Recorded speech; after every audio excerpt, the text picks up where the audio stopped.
Bonjour tout le monde, bienvenue sur ma chaîne Ineria Guidance. On se retrouve dans cette nouvelle vidéo pour le tirage de vos énergies sentimentales. Pour la période du 15 au 30 juin 2025, cette guidance est pour les signes solaires, ascendant lunaire et vénusien, et elle est pour les cancers. Bienvenue mes cancers sur votre guidance et sur ma chaîne, j'espère que vous allez bien. Merci infiniment pour votre présence au quotidien. Bienvenue parmi nous à toutes celles et ceux qui s'abonneront. Et en description sous cette guidance, je vous mets le lien pour celles et ceux qui souhaiteraient réserver une guidance avec moi, ainsi que tous les tarots et oracles que j'utilise. Mes cancers, on garde bien à l'esprit que ça reste une guidance générale qui ne peut pas parler à tout le monde, ou dans les moindres détails à la même intensité, pour les mêmes raisons et parfois même au même moment. Donc n'hésitez pas à aller voir vos autres signes pour un autre message ou un complément de message, et pourquoi pas revenir un peu plus tard sur cette guidance, puisque ce qui ne vous parle pas tout de suite pourrait vous parler un petit peu plus tard. Le Light Years Tarot sera la base de mes deux premières colonnes de mon point de vue. La première colonne vous représente vous dans votre situation sentimentale. La deuxième colonne représente la personne en face de vous, qui peut être la personne avec qui vous êtes en couple depuis plus ou moins longtemps, ou que vous venez de rencontrer, à qui vous pensez, enfin s'il y a quelqu'un quoi. Et puis pour celles et ceux qui n'ont personne, ça pourrait représenter les énergies de la nouvelle personne que vous allez rencontrer ou ce qui se passe dans sa vie actuellement. Ça peut être inversé, vous pourriez vous retrouver plus dans la deuxième colonne que dans la première, la personne en face de vous plus dans la première que dans la deuxième, mais ça c'est à vous de savoir où vous vous positionnez en fonction de ce que vous vivez, de si ça vous parle évidemment. Allez, on y va. Pour mes cancers s'il vous plaît, sentimental, ok, la personne en face.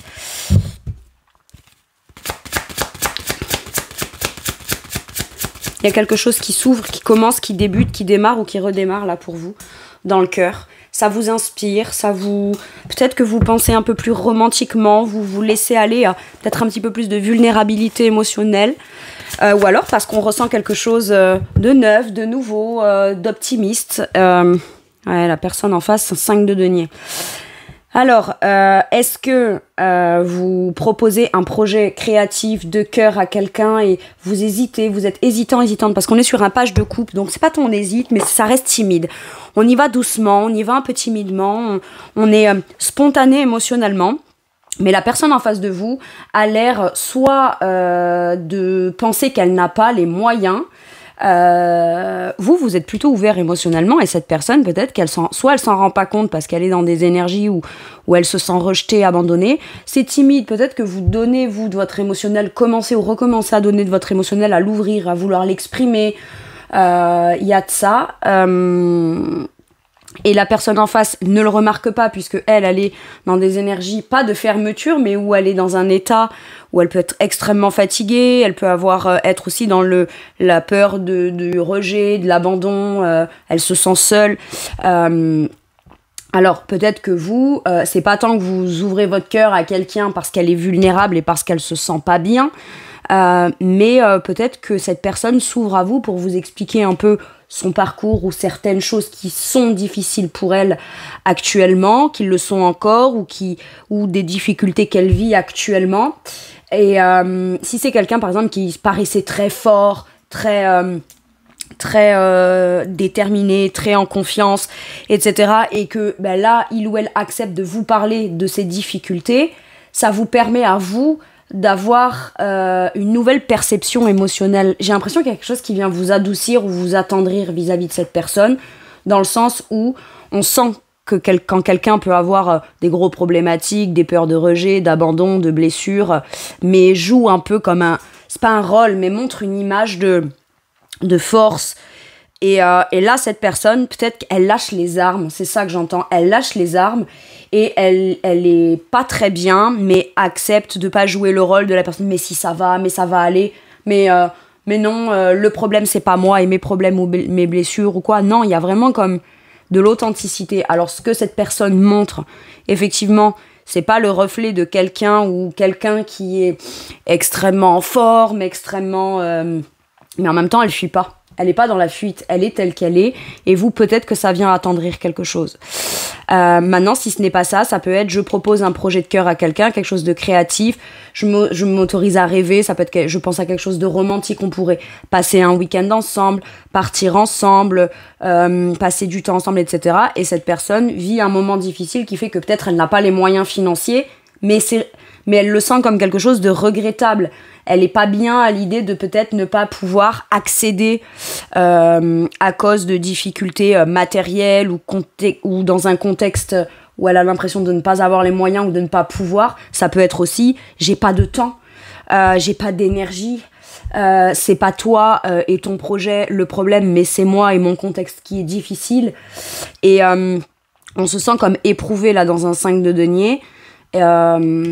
Et quelque part, on aimerait, avec un 5 de denier, je sens, on aimerait pouvoir accéder à ce que l'autre propose, à ce qui inspire l'autre, mais tout de suite, on rentre dans une énergie de je peux pas, ou je suis dépourvue de tout, ou je me sens pas bien, ou j'ai pas les moyens. Vous voyez, il peut y avoir quelque chose comme ça. Bon, allez.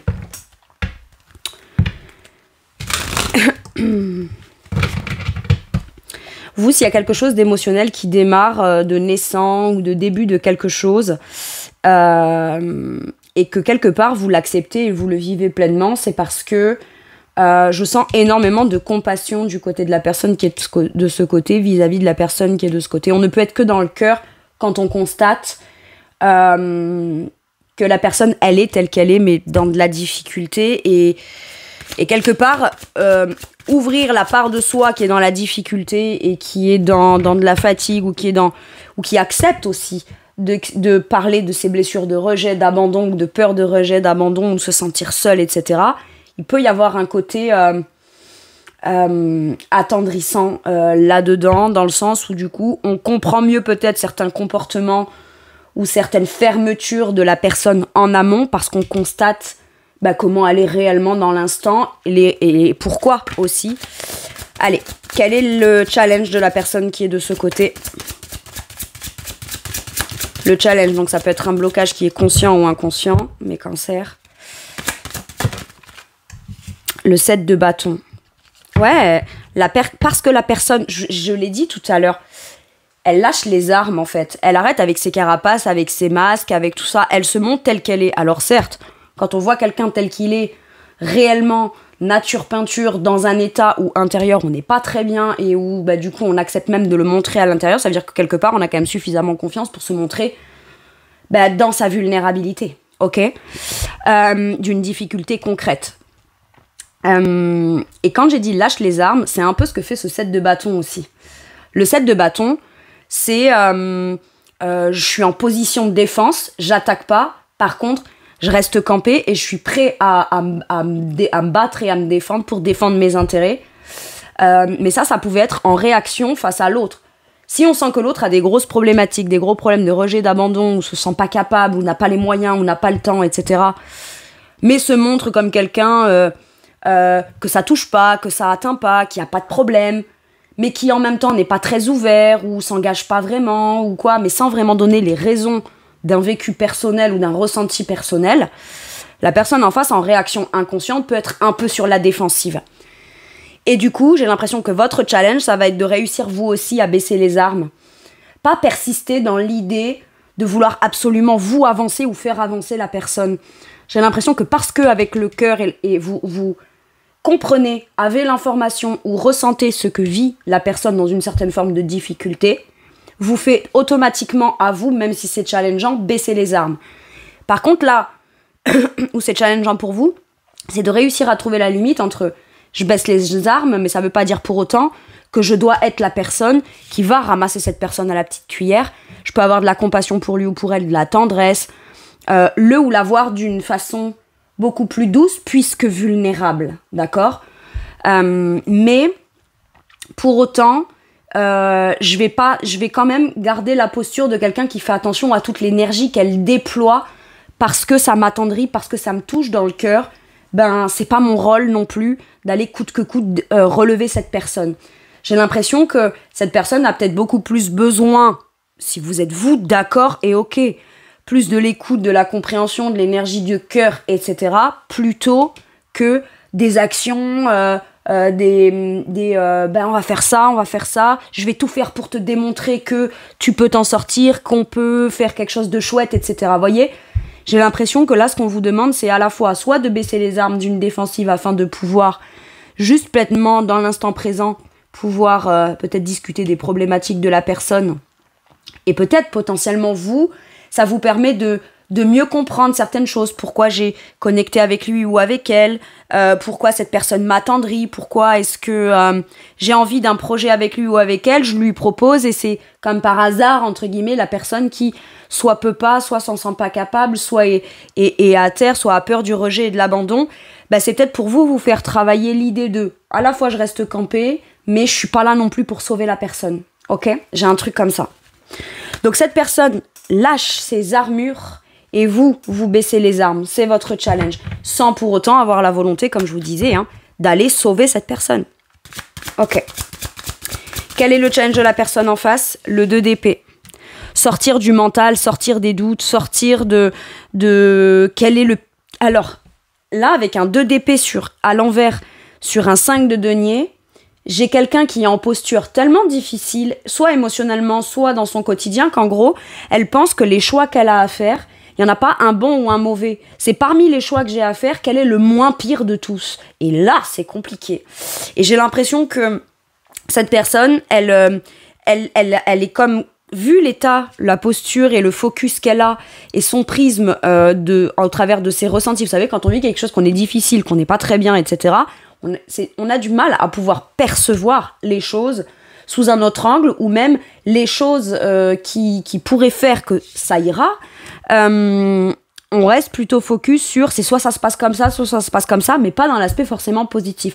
On a du mal à y voir clair et j'ai l'impression que le challenge de cette personne, ça va être d'arrêter soit de ressasser, soit de ruminer, soit de douter, en pensant que de toute façon, elle a rien, mais qu'elle va y perdre encore plus. Moi, j'ai un truc comme ça. Le 2 d'épée à l'envers, là, son challenge, c'est j'arrête de douter de moi ou de mes compétences et mes capacités à réussir à me sortir de cette situation. Cette personne, peut-être, dans un 2 d'épée, est tellement pas en forme, si je puis dire, quelle que soit la raison, qu'elle a peut-être aussi du mal à percevoir que vous n'êtes pas là pour venir lui prendre encore plus, ou vous n'êtes pas là pour venir l'obliger ou quoi. Non, vous êtes OK de vous ouvrir émotionnellement, que la relation ne soit pas forcément focus sur le fait d'avancer, de construire, etc. Mais puisqu'on s'est rencontrés, pourquoi est-ce qu'on pourrait pas être un soutien pour l'autre ? Et cette personne, en fait, peut-être a du mal à percevoir que vous n'êtes pas là, soit pour un truc mauvais, soit pour un autre truc mauvais, mais pour la situation intermédiaire. Et ça demande de devoir lâcher prise, et notamment lâcher prise sur le doute. Le doute de quelles sont les intentions de l'autre, etc. Parce que la personne qui est de ce côté a de bonnes intentions avec le page de coupe. D'accord ? C'est pur, c'est bienveillant, c'est ok, c'est très romantisé, un peu maladroit émotionnellement et on sait pas trop quoi dire ou quoi faire ou comment penser les choses, mais le challenge de l'autre, c'est d'arrêter de peut-être s'imaginer le pire ou douter que le bien puisse être possible. Ou que le bien puisse être possible au travers de la volonté ou d'une intention de l'autre. Ok. Quel est votre atout ? Ah, et j'ai l'atout de la personne en face. Commencez à peut-être ce que vous percevez. Vous êtes connecté à vos émotions.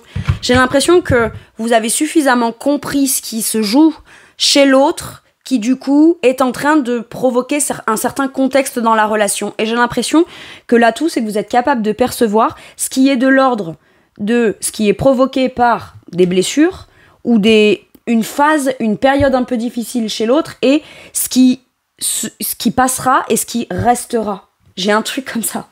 Ce qui fait que vous êtes tout à fait capable.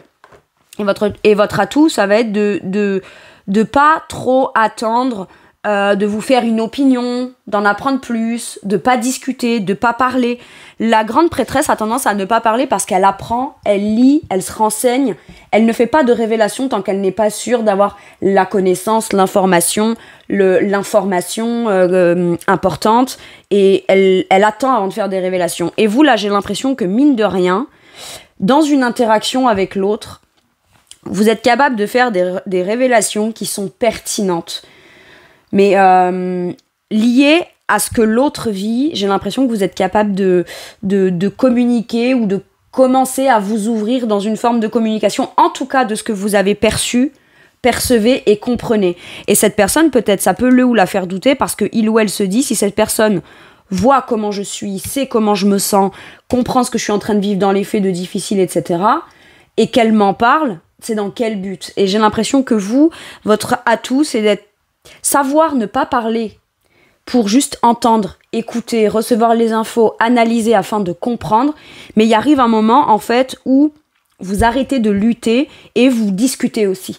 Vous expliquez à la personne votre prisme, votre point de vue, et vous n'hésitez pas ou n'hésitez plus à y mettre toute la dimension émotionnelle là-dedans, peut-être afin d'expliquer à l'autre que vous avez très bien compris ce qui se passe, très bien compris pourquoi, que vous n'êtes pas dans le jugement, j'ai un truc comme ça, mais que, au contraire, vu que vous captez les choses avec de l'ordre de votre cœur, de votre âme, de votre intuition, vous pouvez pas être dans le jugement de quelque chose comme ça. Donc vous n'êtes pas là... En fait, j'ai l'impression que vous faites bien comprendre à l'autre que vous n'êtes pas là dans le but non plus de le sauver ou de la sauver. Vous n'êtes pas là dans le but de encore plus l'affaiblir parce que c'est facile, parce que il ou elle est dans une position où il ou elle est très vulnérable. Mais qu'en même temps, vous êtes ouvert à la discussion, ouvert à recevoir les informations et que vous êtes suffisamment intéressé ou connecté émotionnellement à cette personne pour avoir la volonté de vouloir comprendre ce qui se passe.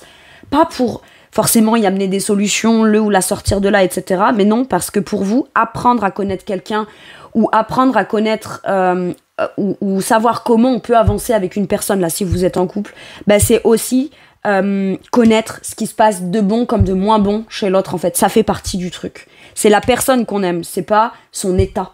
J'ai un truc comme ça. Ok. L'atout de la personne en face, la capacité d'avancer doucement mais sûrement. Petit à petit, on avance, petit à petit, on est beaucoup plus ancré.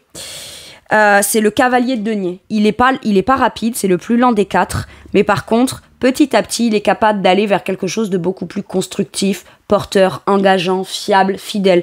Mais j'ai pas l'impression que c'est parce que c'est lui ou elle qui ne l'était pas, c'est qu'il ou elle avait peut-être l'impression ou la peur que le terrain sur lequel il ou elle avance, ou projeté d'avancer, ne soit pas fiable. J'ai l'impression que là, le cavalier de denier, dans la fiabilité, la structure, un pas après l'autre, n'est pas représenté par cette tortue, mais c'est le sol qui porte la tortue. C'est très particulier comme message. Et comme cette personne se rend compte qu'elle part sur un terrain qui est plutôt stable, plutôt meuble et plutôt agréable à avancer, on peut s'autoriser à avancer doucement mais sûrement. D'accord ? J'ai quelqu'un là aussi qui accepte la main tendue. Cavalier de denier, ça peut être reconnaître la fiabilité. Mais si on est capable de la reconnaître, c'est parce que cette personne, dans son atout, est quelqu'un de fiable, de stable, d'investi.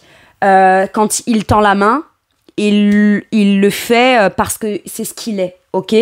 Donc l'atout de la personne, c'est que comme elle est ça, elle est capable à un moment donné de réussir à avoir comme une espèce de prise de conscience, de lever la tête et de constater que si elle est comme ça, quelqu'un en face de lui ou d'elle peut être comme ça aussi.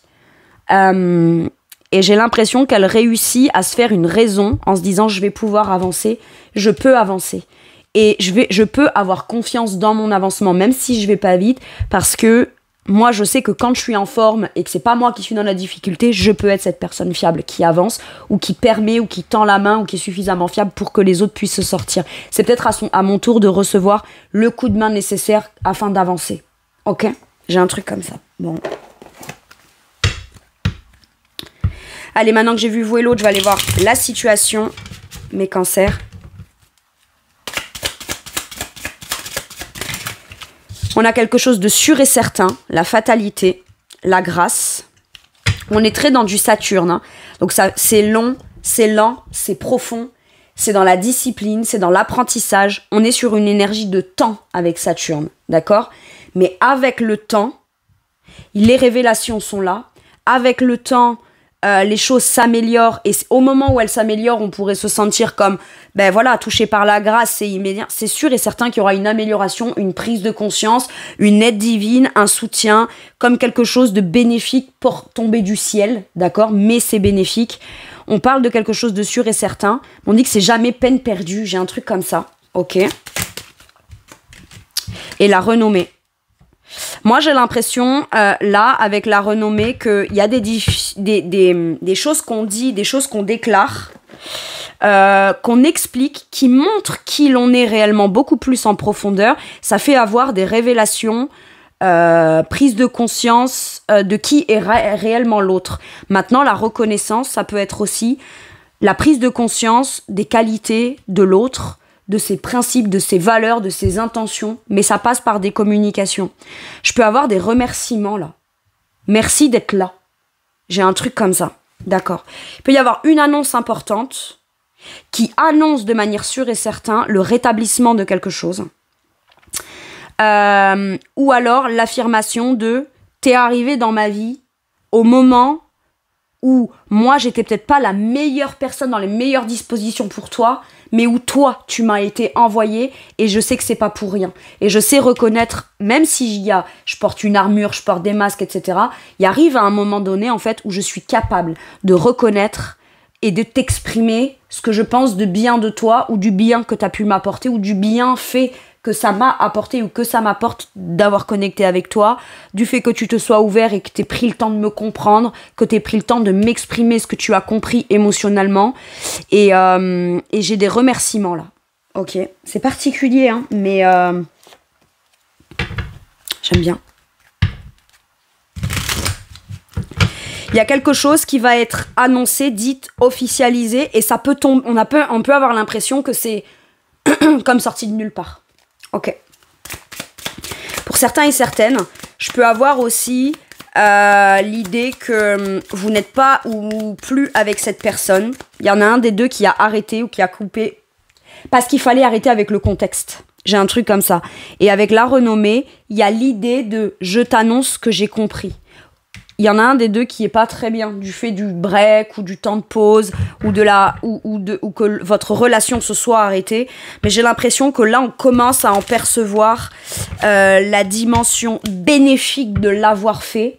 Parce que sans ça, on pouvait pas prendre conscience des choses telles qu'elles étaient réellement et telles qu'elles venaient saboter ou empêcher la relation d'avancer, d'évoluer et de grandir de façon concrète, stable et saine en fait. Ok, qu'est-ce qu'on a ? Le 7 d'épée. À un moment donné, on arrête de se mentir, on arrête de s'auto-saboter, on arrête de vouloir... peut-être quand on cherche absolument à vouloir aider l'autre, à se battre pour l'autre, etc., est-ce que quelque part, on n'est pas en train de s'auto-saboter soi-même en ne se rendant pas compte que en sauvant l'autre, c'est peut-être une part de soi qu'on cherche à sauver. Là, ça peut être aussi, j'arrête de fuir le fait d'être mal, le fait d'être à terre, le fait d'être dans le mental, mais de vouloir tout faire pour le cacher ou dire que c'est pas ça mon problème, etc. Ça peut être aussi, j'ai beaucoup peur, pardon, c'est pas très français, j'ai très peur d'être qu'on me mente, qu'on fuit une discussion. Et là, j'ai l'impression que la fuite n'est plus permise. Parce qu'il y a des fuites, ça peut pas continuer. Donc à un moment donné, on arrête de fuir aussi et chacun voit ses responsabilités en face. Moi, ma responsabilité, c'est que je vais pas... comment dire, je vais pas me battre contre toi ou t'obliger ou te mettre la pression à vouloir me parler et m'expliquer les choses, mais en attendant, sans comprendre ce qui se passe, même si clairement vous le percevez, hein, vous n'êtes pas dupe, vous n'êtes pas naïf ou naïve ou complètement aveugle, d'accord, vous savez qu'il y a une problématique en face. Pardon, j'ai fait bouger le truc. Et j'ai l'impression que vous faites pas de fuite en avant non plus. Vous mettez pas d'œillère et vous décidez pas de dire bon bah même si je sais qu'il y a une problématique, bah, je vais continuer à persévérer là-dedans parce que vous à ce moment-là il y a un problème de positionnement, de respect de vous-même dans le truc. C'est-à-dire que on peut comprendre le malheur de l'autre ou on peut comprendre les difficultés ou les blessures de l'autre, mais ça n'empêche pas de devoir absolument le sauver parce que d'avoir la volonté d'absolument le sauver, c'est comme une fuite en avant. Et à un moment donné, avec un 7 d'épée, c'est je dois assumer ma part de responsabilité de ce qui m'appartient, de ce qui ne m'appartient pas à moi, en fait. J'assume ma part de responsabilité. Et j'ai l'impression que dans l'histoire, vu que c'est dans la situation, les deux, peut-être, doivent voir à quel moment il y a des fuites en avant, à quel moment on fuit, à quel moment on est vraiment dans la vérité, et de quelle façon est-ce qu'on peut affronter, quelque part, si je puis dire, nos peurs de blessures, nos peurs de cachotterie, de mensonges, de trahison. Mais ça peut être, par exemple, quelqu'un qui fuit la discussion de tout, par exemple, son passé. qu'est-ce que tu as vécu dans le passé, etc. On sent que la personne, il y a des blessures, il y a des choses qui sont compliquées, mais cette personne a tendance à fuir le sujet. Sauf qu'à un moment donné, on comprend bien que comme elle le porte encore en elle, mais qu'elle le fuit, elle pourrait avoir certains comportements qui ne sont pas qui elle est, mais le reflet de ce qu'elle a vécu, sauf qu'on peut pas le voir. Donc on a tendance à tourner autour du pot, à fuir, etc. Et moi j'ai l'impression qu'on peut pas construire ou vraiment connaître la personne si il y a des fuites comme ça. Maintenant, ça peut être aussi, on arrête parce qu'il y a eu blessure, mensonge, trahison, tromperie, et qu'on a annoncé une rupture ou quelque chose comme ça, il y en a un des deux, c'est très compliqué pour lui ou pour elle de vivre ça. Hein. Ok. Bon, mais là, il y a une annonce. Il y a une annonce, alors est-ce que, parce qu'il y en a un des deux qui a trompé ou trahi, alors ça parlera pas à tout le monde, du coup, se rend compte de à quel point, pardon, hein, je vais dire, hein, mais j'ai été un connard ou une connasse et à quel point j'ai pu te faire du mal et à quel point je suis pas quelqu'un de bien, quoi. Et en fait, j'ai l'impression que ça peut être la personne qui est de ce côté, qui se sent complètement, pardonnez-moi le terme, mais complètement merdique et à terre, et à un moment donné, doit arrêter enfin, si il ou elle veut être avec vous, et que avoir un vrai pardon, je sais pas pourquoi je dis le pardon avec le 9 de coupe là, mais un vrai pardon, il y a cette idée de commencer à tout faire. Et certes, hein, on va pas aller vite, hein, on va pas réussir à avancer vite, mais à pouvoir démontrer petit à petit qu'on veut être quelqu'un de fiable, hein, c'est possible. Ce qui est paradoxal là-dedans, c'est que j'ai l'impression que c'est la personne qui a trompé, qui a menti ou qui a fui, qui finalement se retrouve à terre et se retrouve très mal d'avoir fait ça ou de vivre ça. Ok. Et qu'est-ce qu'on a? Le 2 de bâton.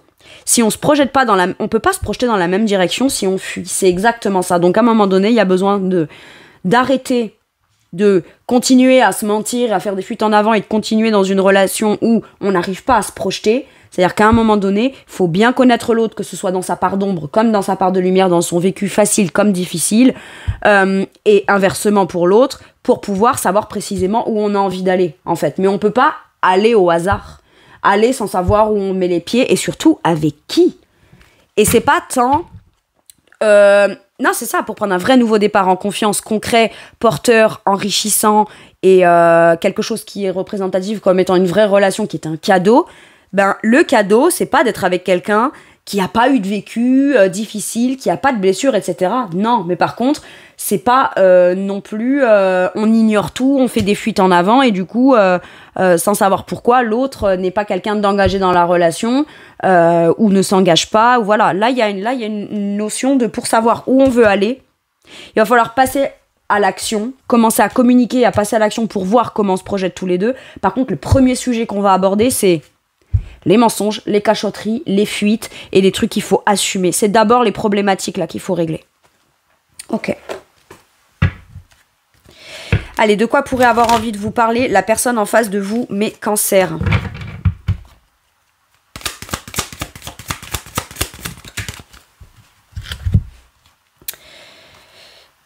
Ambitieux et passionné. Moi, j'ai quelqu'un, en fait, qui a perdu à un moment donné cette espèce de flamme de joie, de vie, de passion, etc. Et mais qui pourtant a très envie, voilà, de retrouver une certaine forme de sérénité, doucement mais sûrement, parce qu'il ou elle a des objectifs avec vous. Maintenant, ça peut vouloir dire aussi que cette personne, parce qu'il ou elle a des ambitions, a fait des choses pas très nettes, d'accord ? Et s'est laissé emporter par le truc de la passion. Alors attention, je ne suis pas en train d'excuser quoi que ce soit, ou voilà, de manière personnelle, d'accord ?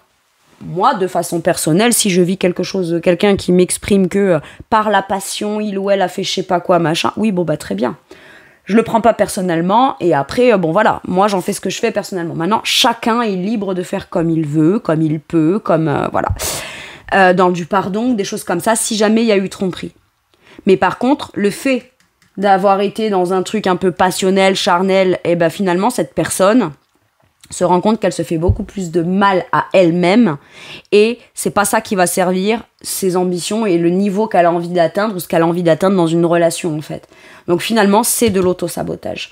Maintenant, ça peut être aussi j'arrête de fuir parce que j'ai des ambitions il faut que j'arrête de n'être que passionnée. Il faut aussi que pour pouvoir mettre en place ces ambitions, il doit y avoir la passion, mais pas que.